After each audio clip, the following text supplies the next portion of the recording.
صل علی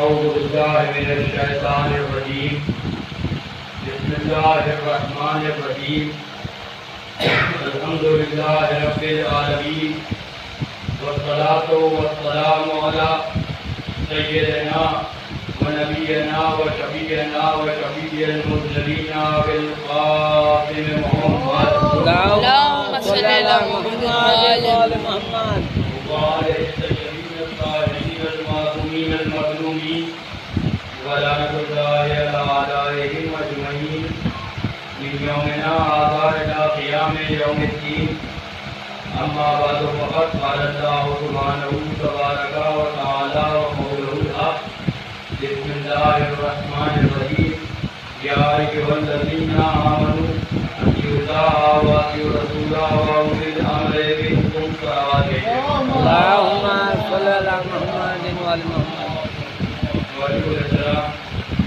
اللہ تعالیٰ نے سرکار سید الشہداء و ماتم داران رسیدان کربلا سورہ نساء کی نسائے غریبہ کو خطبہ کی مجلس کے لیے محور گفتگو اور برنامہ کلام قرار دیا ہے اس میں ارشاد رب العزت ہو رہا ہے یا ایھا الذین آمنوا اے صاحبان ایمان مخاطب کیا جا رہا ہے صاحبان ایمان کو اس لیے ایک عظیم حکم کے لیے اور وہ حکم ہے اطاعت کا اطیعوا اللہ اطاعت کرو اللہ کی واطیعوا الرسول اور اطاعت کرو رسول کی اور اس کے بعد خلافت حکم دیا جا رہا ہے وَأُولِي الْأَمْرِ مِنْكُمْ اور ان کی اطاعت کرو کہ جو اولی الامر ہیں صاحبان امر ہیں اللہ نے اپنی اطاعت کا حکم دیا اپنے رسول کی اطاعت کا حکم دیا اور اس کے بعد اولی الامر کی اطاعت کا حکم دیا ظاہر ہے کہ یہ روایت ہمارے یہاں جناب جابر ابن عبداللہ انصاری سے معلوم ہے اس کے راوی جو ہیں جناب جابر ہیں اور متفقہ علیہ معاملہ ہے یہ کہ پیغمبر نے ارشاد فرمایا تھا کہ میرے بعد میرے 12 جانشین ہوں گے لہٰذا جب جابر ابن عبداللہ انصاری اس آیت کے نازل ہونے کے بعد پیغمبر کی خدمت میں حاضر ہوئے اور کہنے لگے کہ یا رسول اللہ اللہ کی اطاعت بھی ہمیں سمجھ میں آ گئی آپ کی اطاعت کا حکم دیا گیا یہ بھی سمجھ میں آ گیا یہ اولی الامر کون ہے کہ جن کی اطاعت کا ہمیں حکم دیا جا رہا ہے اس لیے کہ ابھی واقعہ غدیر نہیں ہوا ہے امامت ظاہری کا اعلان نہیں ہوا ہے لہذا جابر بن عبداللہ انصاری پوچھ رہے ہیں کہ یہ اولی الامر کون ہے تو پیغمبر نے ارشاد فرمایا کہ اولی الامر وہ میرے 12 جانشین ہوں گے کہ جو میرے پاس زمین پر اللہ کی حجت ہوں گے ان کی اطاعت کو بھی اللہ نے تم سب پر ویسے ہی فرض کی ہے کہ جیسے اپنی اطاعت اور جیسے میری اطاعت نہیں رسول کی اطاعت ویسے ہی اولی الامر کی اطاعت جابر کہنے لگے کہ یا رسول اللہ ذرا وضاحت کر دیجیے اور زیادہ کہ یہ اولی الامر کون ہے تو پیغمبر نے ارشاد فرمایا کہ اولی الامر میرے پاس میرے 12 جانشین ہیں کہ جو سب کے سب میرے جیسے ہوں گے پھر جابر نے ارشاد فرمایا کہ یا رسول اللہ کوئی اور وضاحت فرمائیں کہ یہ اولی الامر کون ہوں گے ارشاد فرمایا کہ اولی الامر علی ہوں گے اولی الامر حسن ہوں گے اولی الامر حسین ہوں گے اور حسین کی ذریت میں آنے والے 9 بیٹے جو ہیں وہ تمہارے اولی الامر ہوں گے نعرے حیدری یا علی حیدری یا علی نعرے سلوات اللہم صل علی محمد کہ اس میں سے آخری قائم ہوگا میرا بیٹا کہ اللہ اس کی حکومت کو قائم کرے گا چاہے قیامت آنے میں ایک ہی دن کیوں نہ رہ گیا ہو لیکن اس کو بھیجے گا ضرور اور جیسے زمین ظلم و جور سے بھر چکی ہوگی اسے عدل و انصاف سے پر کر دے گا اس کا نام بھی میرے نام پہ ہوگا اور اس کا لقب لقب بھی میرے لقب پہ ہوگا، اس کی کنیت بھی میری کنیت پہ ہوگی۔ تو اس کے بعد جابر سے کہتے کہ جابر اللہ تم کو طولانی عمر دے گا، یہاں تک کہ تم میرے 5ویں نائب سے ملو گے کہ جن کا نام بھی میرے نام پہ ہوگا، میں بھی محمد وہ بھی محمد، لہٰذا جب میرے 5ویں بیٹے سے ملنا تو میرا سلام کہہ دینا۔ جابر کہتے کہ عرصہ گزر گیا اور ضعیف ہو گئے تھے جابر، سمجھ ڈوب چکی تھی کہ ایک مرتبہ کہتے ہیں کہ ایک دن میں چوتھے امام سجاد کے گھر میں بیٹھا ہوا تھا، اطلاعات بھیجے محمد اللہم صلی علی محمد کہ حجرے سے کمسن شہزادہ نکلا، ظاہری اعتبار سے سن بہت کم تھا، میں نے اس شہزادے کو دیکھا تو مجھے فوراً رسول کا وہ قول یاد آ گیا، اور مجھے یاد آ گیا کہ رسول نے ایک امانت میرے سپرد کی تھی، لہٰذا میں نے اس شہزادے سے گزارش کی کہ ذرا چند قدم چل کے دکھائیے، تو وہ چند قدم چلے، پھر میں نے گزارش کی کہ چند قدم ذرا اور چلیے، جب وہ چند قدم اور چلے تو مرتبہ جابر نے کہا کہ قسم ہے اس خدا کی کہ جس کے قدرت میں جابر کی جان ہے، آپ تو چل بھی ویسے ہی رہے ہیں کہ جیسے رسول اللہ چلتے تھے۔ ایک صلوات بھیجو صلی علی محمد اتنی شفاعت، اس لیے پیغمبر ارشاد فرما رہے ہیں کہ میرے جیسے ہوں گے، اس لیے کہ زمین نے جس وقت رسالت کا سلسلہ منقطع ہوا ہے تو اللہ سے فریاد کی ہے کہ پروردگار کیا میری پشت پہ حاجی نہ رہے گا؟ تو آواز قدرت آئی کہ اگر رسالت کا سلسلہ منقطع ہو گیا تو کیا ہوا، میں تمہاری پشت پر ایسے لوگوں کو بھیجوں گا کہ جن کے قلوب انبیاء کے جیسے ہوں گے، جن کے دل نبیوں کے جیسے ہوں گے، وہ سب کے سب جن کے دل نبیوں کے ذریعے۔ اس لیے اس مقام کے اوپر زمین نے مقام اختلاف پہ کہا کہ من مثلی، کون ہے جو میرا جیسا ہو، اس لیے کہ میری پشت پر علی ابن ابی طالب چلتے ہیں۔ ایک صلوات بھیجے محمد صلی علی محمد وآل محمد۔ طولانی عمر ملی جناب جابر کو، 5ویں امام کی زیارت کی، اور یہ بہت بڑا شرف ہے کہ پیغمبر سے لے کے اور 5ویں امام تک کی زیارت کی ہے جناب جابر نے۔ اور بھی ہیں اس سلسلے میں، مرد بھی ہیں، خواتین بھی ہیں کہ جنہیں اس طرح حاصل ہوا ہے۔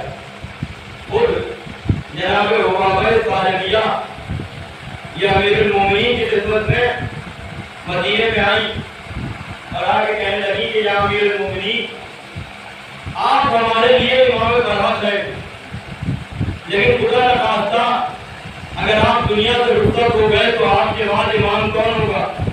امیر المومنین نے اپنی انگوٹھی اتاری اور وہیں پہ سنویزہ تھا، ایک پتھر تھا، اس کے اوپر اپنی انگوٹھی سے مہر نصب کر دی، اور حیرت بھی نہیں ہونا چاہیے کہ علی نے پتھر کے اوپر انگوٹھی سے مہر کیسے نصب کر دی، اس لیے کہ جو خیبر میں پتھر پہ علم نصب کر سکتا ہے۔ سبحان اللہ سبحان اللہ۔ تو پھر یہ کون سا مسئلہ ہے؟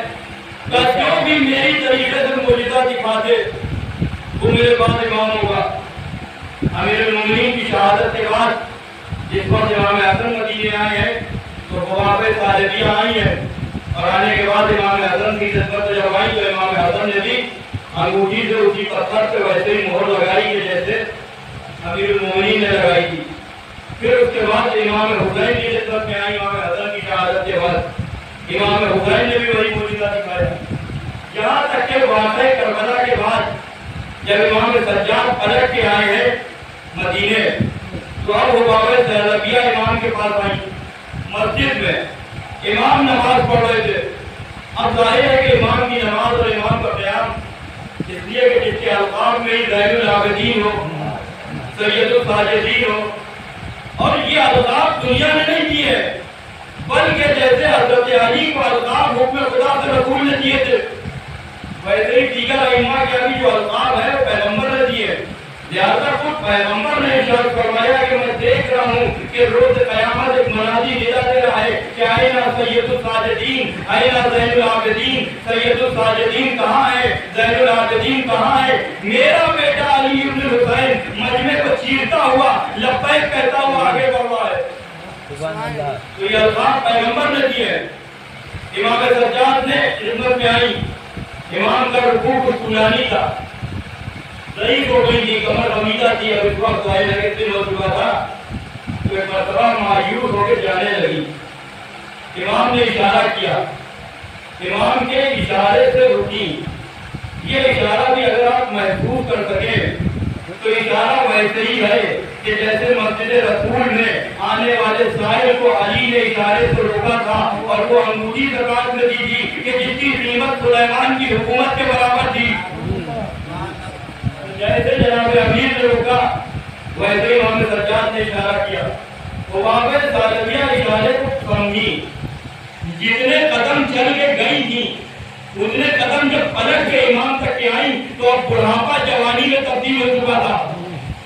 یعنی امام نے ایک معجزے میں اور اضافہ کیا, بڑھاپے کو جوانی میں تبدیل کر دیا. اور حیرت کی بات نہیں ہے کہ بڑھاپا جوانی میں کیسے تبدیل ہو گیا.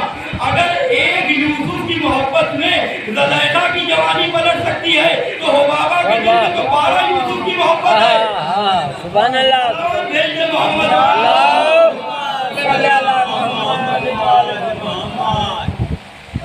اور اس کے بعد امام نے نماز کو تمام کرنے کے بعد وہی معجزہ دکھایا. اب یہی وہ بابا ساجدیہ اتنی طولانی عمر ملی کہ 5ویں امام کی خدمت میں بھی حاضر ہوئی. امام نے بھی وہی معجزہ دکھایا. پھر 6ٹھے امام کی خدمت میں حاضر ہوئی. پھر وہی معجزہ دکھایا گیا, انگوٹھی سے مہر لگائی گئی پتھر کے اوپر, یہاں تک کہ 7ویں امام کی خدمت میں آئی. اور آخر میں جب 8ویں امام کی خدمت میں حاضر ہوئی تو پھر ضعیف ہو چکی تھی. آئی امام کے پاس, امام نے اپنی انگوٹھی میں مہر لگائی اور مہر لگانے کے بعد کہتے کہ او بابا اگر کہو تو وہ معجزہ میں بھی دکھا دوں کہ جو میرے دادا علی بن حسین نے دکھایا تھا. اختیار دیکھیے موت و حیات کے اوپر اور کائنات کے اوپر. کہو تو میں بھی وہ معجزہ دکھا دوں. تو بابا نے ہاتھوں کو جوڑا کا مولا پر کہ دنیا سے اب سب ٹوٹی ہوں, تراکیوں کے جوار رحمت کو چلی جاؤں, آپ میرے لیے دعا کریں. ارشاد فرمایا اچھا ہو بابا تو ہماری محب ہو, تم نے ہم سے بھی محبت کی, ہمارے آبا و اجداد سے بھی محبت کی, تو دیکھو گھر ہم پڑھائیں گے اور ابھی گھر جاؤ کوئی دیر کے بعد تمہارا انتقال ہو جائے گا. ابھی وہ بابا ساجدیہ گھر گئی تھی, کچھ دیر کے بعد تحریر آئی مولا بابا کا انتقال ہو گیا تھا, وہ ہو چکا ہے, چلیے چل کے نماز پڑھا دیجیے. کتنی خوش نصیب ہے وہ بابا ساجدیہ کہ پہلے امام سے لے کے 8ویں امام کی زیارت سے بھی مشرف ہوئی اور پھر امام نے نماز بھی پڑھائی ہے. اس لیے کہ یہ امام کا وعدہ ہے. وہ بابا تو وہیں مدینے میں تھی, جانے والوں کی نماز پڑھانے کے لیے تو بہت دور گئے ہیں. 7ویں امام موسیٰ بن جعفر علیہ السلام کچھ لوگ ایران سے گئے تھے چاہنے والے, تو جو جا رہے تھے ان کے ساتھ دوسرے چاہنے والوں نے امام کی خدمت کو تحفے بھیجے. ایک چاہنے والی تھی کہ وہ غریب تھی, اس نے بہت مختصر سی رقم کہ جو انسان کی شمار میں بھی نہ آئے, جس کا نام شقیقہ ہے, امام کی خدمت کو بھیجی. چاہنے والوں نے جو ہے وہ رکھ دیا, اس کے اوپر زیادہ توجہ نہیں کی, اس کو بھی رکھ دیا. جب مدینے پہنچے اور وہ تمام تحائف امام کی خدمت میں پیش کیے تو امام نے کسی تحفے کی طرف نہیں دیکھا بلکہ ان سے کہا کہ وہ رقم جو میری چاہنے والی شقیقہ نے بھیجی ہے. معلوم ہوا کہ امام کی نظر میں کسی بھی شے کی کثرت کی کوئی اہمیت نہیں ہے, اگر کسی شے کی اہمیت ہے تو وہ خلوص کی اہمیت ہے. ایک صلوات بھیجے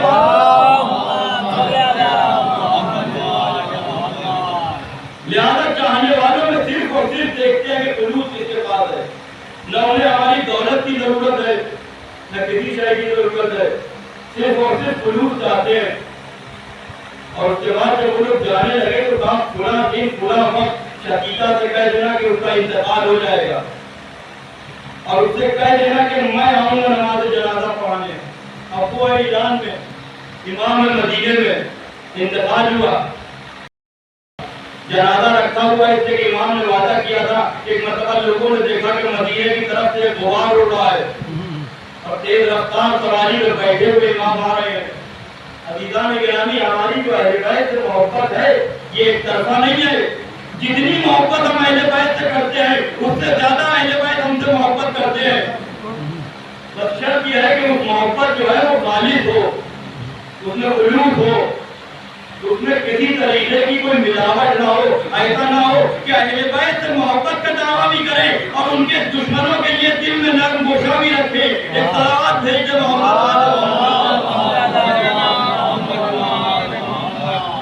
یہ جو محبت ہے یہ قابل قبول نہیں ہے، لہذا اولی الامر کے لیے ایک اپنے ایک ایسا موجودہ دیتا ہے، اس لیے کہ یہ سب کے سب ایک جیسے ہیں۔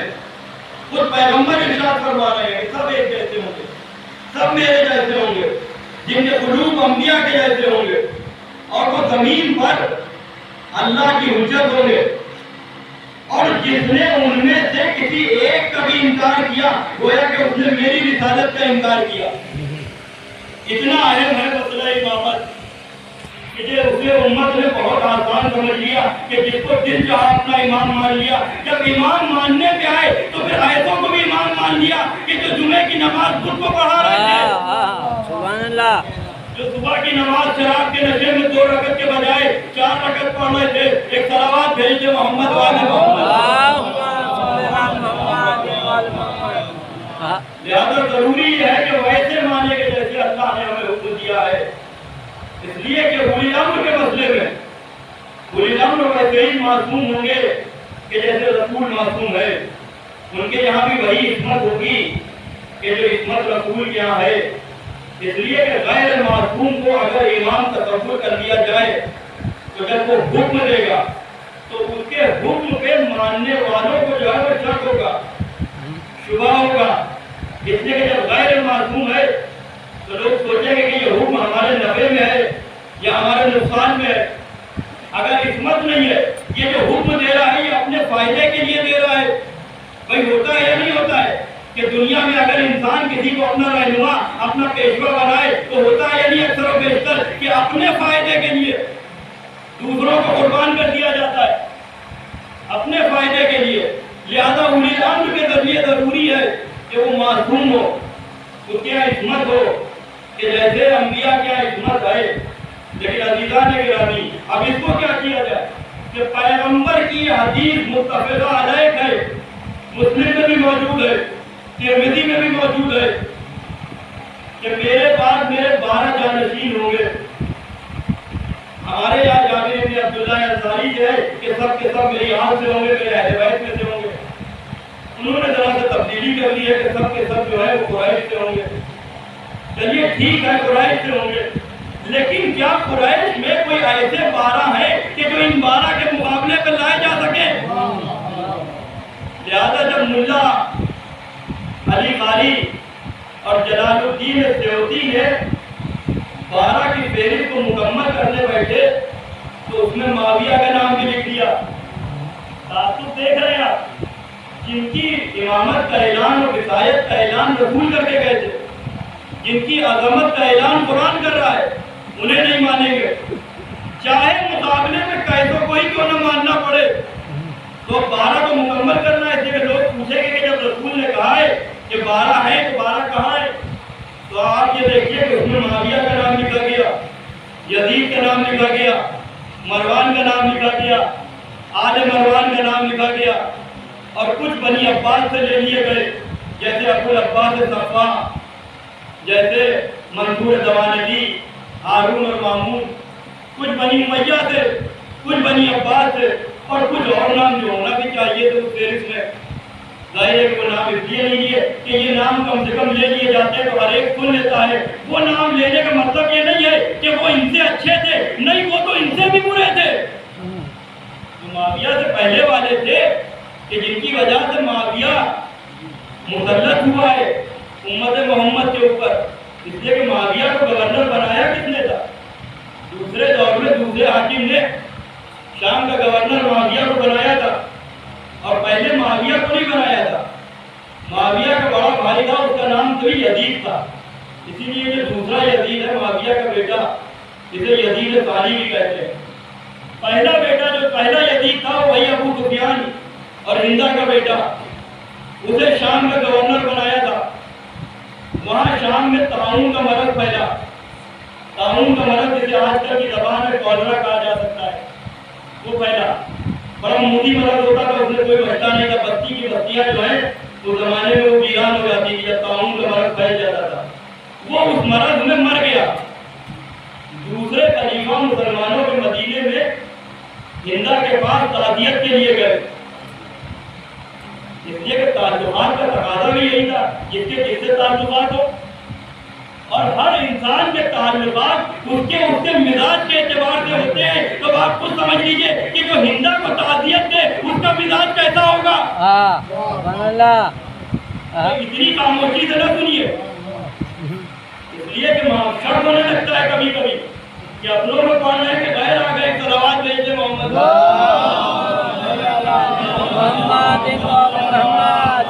یہ ذکر بہت اہم ہے. یہ تو آج کل فضا بنائی جا رہی ہے تبرے کے لیے، جیسے تبرہ کر دیا تو بہت بڑا گناہ کر دیا. تبرہ ویسے ہی عبادت ہے کہ جیسے نماز عبادت ہے. اپنی طرف سے نہیں کہہ رہا ہوں، چھٹے امام نے ارشاد فرمایا ہر نماز کے بعد 4 مردوں پر اور 4 عورتوں پر لعنت ضرور بھیجو اگر نماز کے لیے قبولیت چاہتے ہو. یہ 4 مرد اور 4 عورتیں کون ہیں آپ جانتے ہیں، بتانے کی ضرورت نہیں ہے، لہذا گھبرا نہ جایا کریے. بڑی عظیم عبادت ہے، بلکہ تولے سے زیادہ عظیم ہے. مسجد میں ایک شخص بیٹھا ہوا، 2 لوگ، ایک صلوات کی تسبیح پڑھ رہا تھا اور ایک جو ہے وہ اہل بیت کے دشمنوں پہ لعن پڑھ رہا تھا. چھٹے امام گزرے، جو لعن پڑھ رہا تھا اس کی طرف نہیں دیکھا، جو صلوات پڑھ رہا تھا اس کے پاس بیٹھے کچھ دیر گفتگو کی. جو لعن پڑھ رہا تھا وہ گھبرا گیا، تسبیح کو مکمل کیا، امام کے پاس آیا کہ فرزند رسول کیا مجھ سے کچھ غلطی ہو گئی؟ کہ تم سے غلطی نہیں ہوئی، تم ایسے عظیم عمل میں مبتلا تھے کہ میں چاہتا نہیں تھا کہ اسے تمہیں روکوں. سبحان اللہ. سبحان اللہ.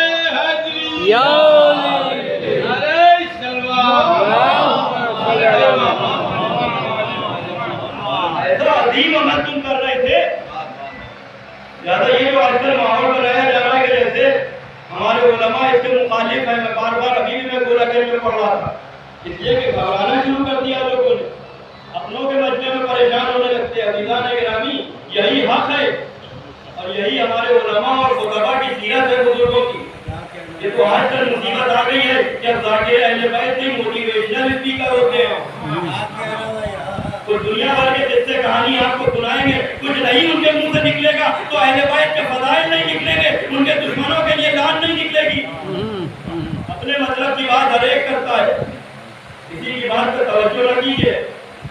اگر قرآن کو حوالہ بھی دیے دے رہا ہوں، یہ کہ ہر بات جو ہے وہ مراجع کی طرف سے منسوخ کر دی جاتی ہے. یہ جو ادھر ادھر کے ذکر مسجدوں میں ہو رہے ہیں اور اپنی ہلکی باتوں کو وزنی کرنے کے لیے مراجع سے منسوخ کر دیتے ہیں. یہ دراصل مرجعیت کے دشمن ہے. آیت اللہ جواد تبریزی بڑے عظیم مراجع میں سے گزرے ہیں، ابھی چند برس پہلے ان کا انتقال ہوا ہے. اس وقت بہت سے بزرگ مراجع جو ہیں ان کے شاگرد ہیں.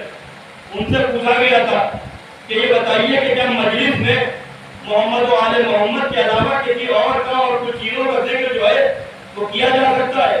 اور اچھا جواب دیا تھا. انہوں نے کہا کہ ذکر کر تو سکتے ہو مگر اس کے اجر کو تقاضا نہ کر لینا. یہ ہے ہمارے علماء اور یہ ہماری مرجعیت سے اسے پیش نہیں کیا جا رہا ہے. اور اپنے اعتبار سے لوگ یہ بھی مرجعیت پہ ظلم ہے کہ مرجعیت کو ایسے پیش کیا جا رہا ہے کہ جیسے وہ دشمنان اہل بیت سے محبت کرتے ہیں. عزیزان گرامی، جو کچھ روایات پڑھ رہے ہیں یہ ہمارے علماء نے ہمیں جمع کر کے دیے تو ہم پڑھ پا رہے ہیں. آج بھی عراق میں نجف میں آیت اللہ سیستانی کے اس کے موضوع بدل جاتا ہے بیدار کرنے کے لیے. آیت اللہ سیستانی کی سرپرستی میں 3 برس پہلے تقریباً ایک مؤسسہ قائم کیا گیا ہے جہاں سینکڑوں عالم صرف اس بات کے اوپر معین کیے گئے ہیں کہ متائن کی اور تبرے کی روایات جمع کریں. علامہ مجلسی نے بہار الانوار کی 3 جلدوں میں صرف تبرہ لکھا ہے، اس لیے کہ یہ ہماری پہچان ہے. یہ ہماری پہچان ہے. اگر ہم نے اپنے درمیان سے تبرے کو ختم کر دیا تو پھر ہم میں اور صوفیوں میں کوئی فرق نہیں رہ جائے گا. یہی تبرہ ہے کہ جو ہمیں سلمان نقوی سے الگ کیے ہوئے ایک صلوات بھیجتے ہیں.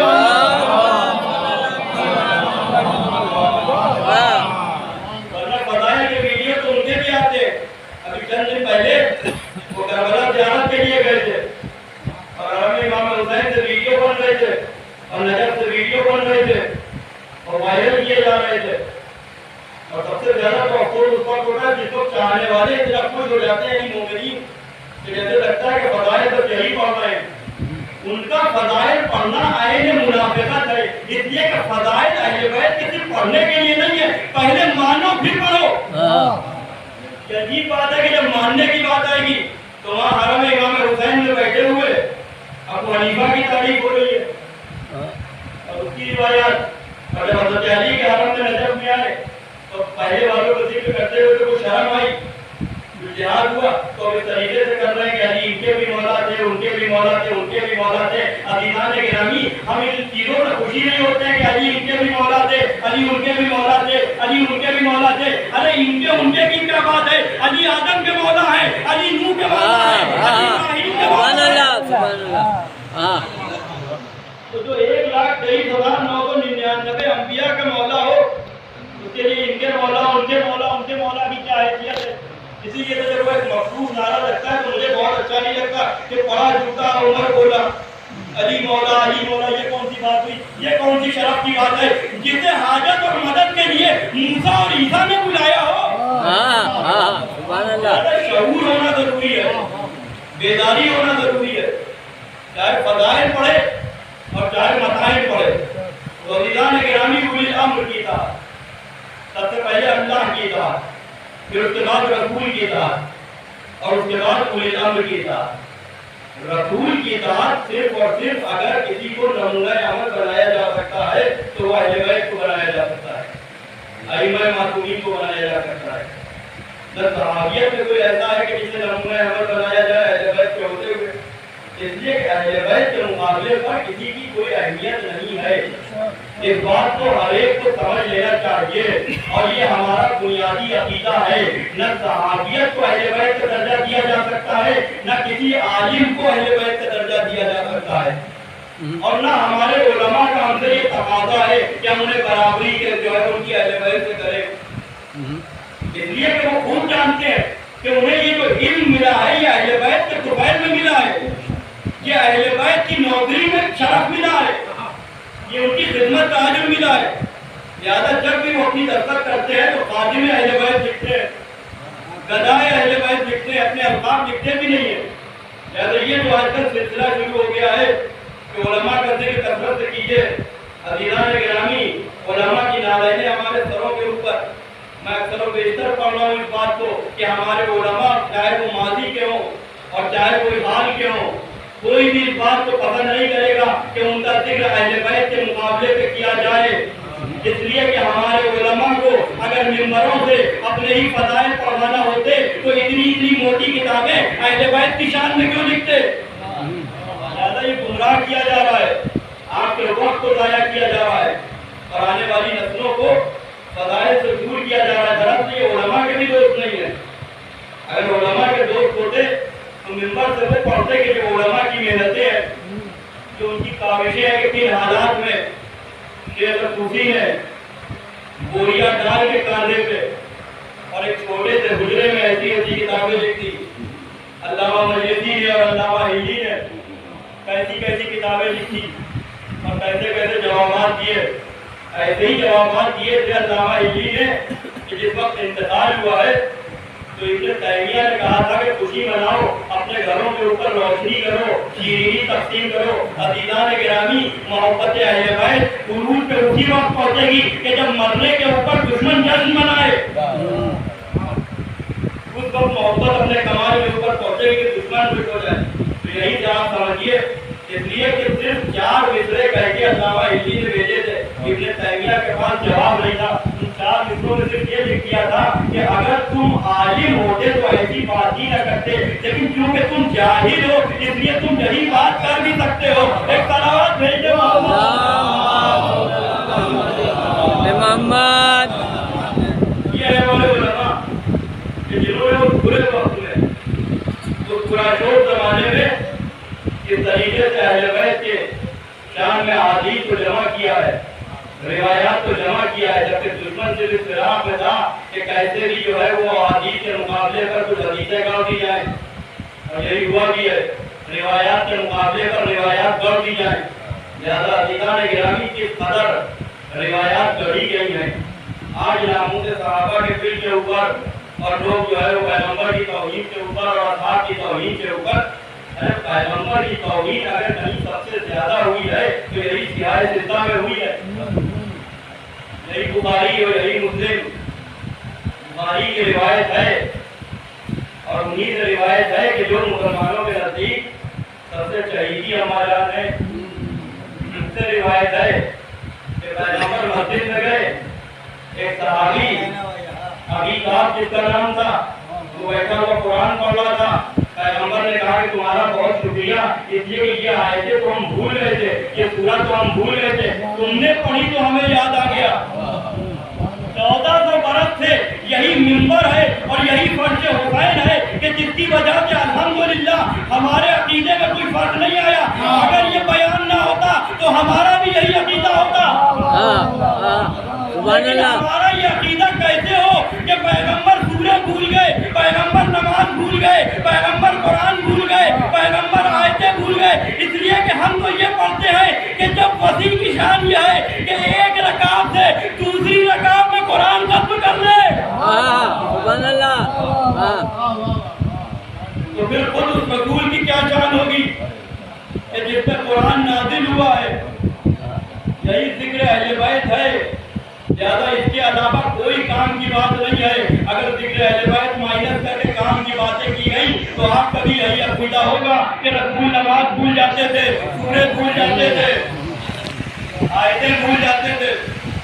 عزیزان گرامی, اس لیے کہ دنیا کے لیے جتنا ہو سکے علی اور اولاد علی کا ذکر کرے تاکہ ہمارے آنے والی نسلوں کا عقیدہ رسالت سلامت رہے, عقیدہ توحید بچا رہے. یہی فرش آتا ہے جو بچائے ہوئے ہیں. اسی لیے سب سے بڑا حملہ اسی کے اوپر ہے کہ اس ذکر کو مائنس کر دو, کام کی باتیں کرو. اور کوئی کام من کی بات نہیں ہے, کوئی کام کی بات نہیں. ہم نے نہیں دیکھا کہ کوئی ذکر اہل بیت نہ کر رہا ہو وہ کام کی بات کی, اس لیے کہ کسی ذکر میں اتنا دوام ہے ہی نہیں کہ وہ کیا جا سکے. مجھے اپنے والد سے محبت ہو, 4-5 منٹ اگر میرے سامنے کوئی تعریف کرے تو میں پلٹ کے کہوں ہاں بہت شکریہ آپ کا, بس دعا کیجیے گا. لاکھ میرے باپ کو مجھ سے محبت ہو, کوئی تعریف کرے 2-4 منٹ کے بعد وہ بھی بول ہو جائے گا جی بس دعا کر دیجیے گا. عزیزان گرامی, کسی ذکر میں اتنی کشش ہے ہی نہیں کہ وہ صدیوں تک کیا جا سکے. سبحان اللہ. یہ معجزہ صرف اور صرف ذکر اہل بیت کا ہے. اپنوں کو اپنوں, اسی لیے غیروں نے بھی لکھا ہے. ابن ابی الحدیث المعتزلی نے کہا ہے کہ یہ معجزہ ہے علی کے فضائل. غیر تھا, اسی لیے معتزلی ہے, جگہ معتزلہ ایک الگ فرقہ تھی, وہ اس کا بانی تھا. اس طریقے سے حنفی ہے, شافعی ہے, مالکی ہے, ویسے ایک فرقہ تھی جو منسوخ ہو گئی ہے, وہ معتزلہ کی. اسی لیے ابن ابی الحدیث معتزلی جس نے شرح نہج البلاغہ لکھی ہے, اس نے لکھا کہ علی کے فضائل جو ہیں وہ معجزہ ہیں کہ بچ گئے, اس لیے کہ غیروں نے دشمنی میں نہیں پڑے اور اپنوں نے جان کے دور میں نہیں پڑے. کوئی ہو سکتا ہے کہ جو علی کے اوپر دور گزرا ہے 80 برس تک بیماروں سے برا بھلا کہا جا رہا ہے بنی امیہ کے دور میں, اور پھر بنو عباس نے 500 برس سے زیادہ حکومت کی ہے, وہ کون سے دوست تھے, اور اس کے بعد ترکوں کی حکومت ہزاروں سال یعنی تقریباً 1000 برس سے اوپر کا عرصہ ایسا گزرا ہے کہ جہاں صرف اور صرف ظالم حکومتیں, دشمنوں کی حکومتیں, یہاں صرف اور صرف کوشش یہ تھی کہ فضائل کو مٹا دیا جائے. لیکن عزیزان گرامی, اس وقت کوئی شمار کر سکتا ہے کہ رات کے اس حصے میں صرف لکھنؤ میں کتنے ممبروں سے کتنے ذاکر اس وقت علی کے فضائل پڑھ رہے ہیں. بنی امیہ اور بنی عباس علی کے فضائل کو مائنس نہ کر سکے تو یہ 2% کے مولوی کا مائنس کریں گے. ایک صلوات بھیجیے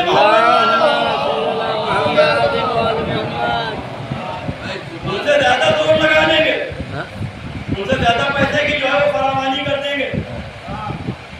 35 برس صدام کی حکومت رہی ہے, مغل وقت تو بہت پہلے کے تھے, یہ تو ابھی اسی دور کا معاملہ ہے. بچوں کو بھی یاد ہوگا کیا تھا کہ اگر کوئی نجف سے کربلا پیدل جائے تو پیر پہ گولی مار دینا. پہلی زیارت میں نے 94 میں اپنی مرحومہ والدہ کے ساتھ شب عاشور میں تھا کربلا میں. ہمارے قافلے کے علاوہ کوئی اور اجازت نہیں تھی زیارت کی. دوسری زیارت اپنے والد کے ساتھ پہلی مرتبہ 40 میں 97 میں مشرف ہوا. باب قبلہ کے اوپر ٹیگ لگایا گیا تھا اور چھتوں کے اوپر فوجی جو ہے وہ جوتے پہنے ہوئے کھڑے تھے. ماتم تو ماتم، صلوات کی اجازت نہیں تھی. اور صدام کے داماد نے جس وقت 94 میں 93 میں حملہ کیا ہے امام حسین کے حرم میں، آج بھی جبکہ حرم تعمیر ہو چکا ہے جدید، اس کے باوجود بھی ان پتھروں کو چھوڑ دیا گیا اور فریم کیا گیا ہے کہ جن پر گولیوں کے نشان تھے. مجھے ایک انقلاب آیا تھا کربلا میں جس میں 10,000 لوگ شہید کر دیے گئے تھے. 3 دن تک کے حرم کھلا رہا تھا اور لاشیں پڑی ہوئی تھی حرم کے اندر. چاہنے والوں کی عورتوں بچی بچی صدام کے داماد نے اور صدام نے حملہ کروایا تھا. اور یہ مظلوم جب امام حسین کے حرم میں جوتے پہن کے داخل ہوا تو یہ کہتا ہوا کہ اگر تم حسین ہو تو میں بھی حسین ہوں. تمہاری حکومت ختم ہو گئی، میری حکومت ہے. آج وہ صدام کے داماد نہ جانے زمین میں کتنی ٹن مٹی کے نیچے دب گئے، لیکن آ کے دیکھیں اگر کسی کی حکومت بچی ہے تو وہ حسین کی بچی ہے. بے شک بے شک. 35 برس کی صدام کی حکومت ختم ہو گئی. زری کے اوپر فوٹو لگا رہتا تھا صدام نے. جو لوگ اس دور میں گئے مسلح پہ بیٹھا ہے اور ان کی ریوالور پاس میں رکھی ہے. کوئی سوچ سکتا تھا کہ ایسا سوال آئے گا؟ یہ ہوتا ہے دشمنی اہل بیت کا نتیجہ. انسان سوچتا نہیں یہ کرنے سے پہلے کہ آنکھوں میں پردے پڑ جاتے ہیں، ورنہ عبرت حاصل کرنا چاہیے. جس کو اہل بیت کی دشمنی کا آمادہ ہو، وہ اہل بیت کی دشمنی یہ کہ آزاداری کی مخالفت بھی اہل بیت کی مخالفت ہے، وہ کسی حوالے سے بھی ہو. لہٰذا دیکھ لیں کہ کیا حشر ہوتا ہے 35 برس کے بعد. اور اگر کوئی حکومت باقی ہے تو وہ صرف اور صرف اس وقت کائنات میں، اس لیے کہ دنیا میں چاہے کوئی بھی حکمراں جتنے بھی اس وقت ہیں سپر پاور کے حکمراں کیوں نہ ہوں، ہر ایک کی حکومت سرحدوں میں محدود ہے. اگر کسی کی حکومت لامحدود نظر آ رہی ہے تو وہ صرف اور صرف حسین ابن علی کی حکومت ہے. اور عزیزان گرامی، میں نے ایک سلسلہ گفتگو کا آغاز کل سے کیا ہے، اسے دوہرا دوں کہ پیغمبر جس وقت اولی الامر کا ذکر کر رہے تھے آخر کلام میں بس، اور اس کے بعد جس وقت اولی الامر کا ذکر کر رہے تھے تو ارشاد فرمایا تھا کہ میرا آخری جو ہے وہ زمین کو عدل و انصاف سے بھر دے گا. اور ظالمت ہم نے دیکھی تو جناب امیر نے ارشاد فرمایا کہ میرا بیٹا فرزند میرا قائم جس کا نام مہدی ہوگا، ایک صلوات بھیجے محمد.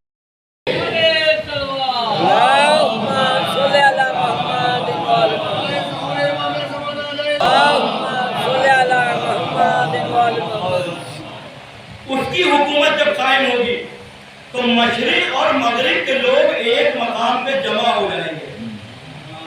یہ حکومت امام مہدی کی جناب امیر کے زبان مبارک سے نکلے ہوئے جملے ہیں، کسی ذاکر کہہ رہی ہے، کسی عالم کہہ رہی ہے. اور جب اس کی حکومت ہوگی تو پانی کی فراوانی ہوگی، کوئی پیاسا نہیں رہے گا. نعمات کی فراوانی ہوگی، کوئی بھوکا نہیں رہے گا.